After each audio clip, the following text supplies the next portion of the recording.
அஸ்ஸலாமு அலைக்கும். ரெஸ்டாரண்ட் ஸ்டைலில் சிக்கன் நூடுல்ஸ் வீட்டில் எப்படி பண்ணலாங்கிறது கேட்க பார்த்தோன்னா நம்ம சேனலை ஃபஸ்ட் டைம் பார்க்குற மறக்காம சப்ஸ்கிரைப் பண்ணுங்கள், பிடிச்சிருந்தா லைக் பண்ணுங்கள்.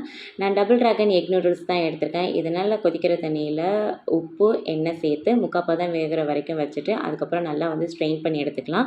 அதுக்கப்புறம் சில் வாட்டர்லேயும் வாஷ் பண்ணி நம்ம அப்படியே உதிரி உதிரியாக எடுத்து வச்சுக்கணும். இப்போது ஒரு ஏனத்தில் எண்ணெய் சேர்த்து வெங்காயம், அது கூட உப்பு, அப்புறம் கேபேஜு, கேப்சிகம், அப்புறம் போன்லெஸ் சிக்கன் சேர்த்து நல்லா வதக்கிக்கலாம்.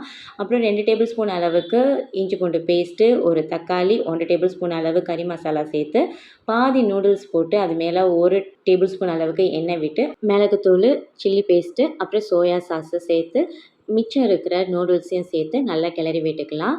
நல்லா கிளறி விட்டுட்டு அதுக்கப்புறம் மல்லி இலை, அப்புறம் டொமேட்டோ சாஸு லைட்டாக தூவி விட்டு எடுத்த சூப்பரான restaurant style chicken noodles ready. நம்ம சேனலை ஃபஸ்ட் டைம் பார்க்குறதா மறக்காமல் சப்ஸ்கிரைப் பண்ணுங்கள், பிடிச்சிருந்தா லைக் பண்ணுங்கள். தேங்க்ஸ் ஃபார் வாட்சிங்.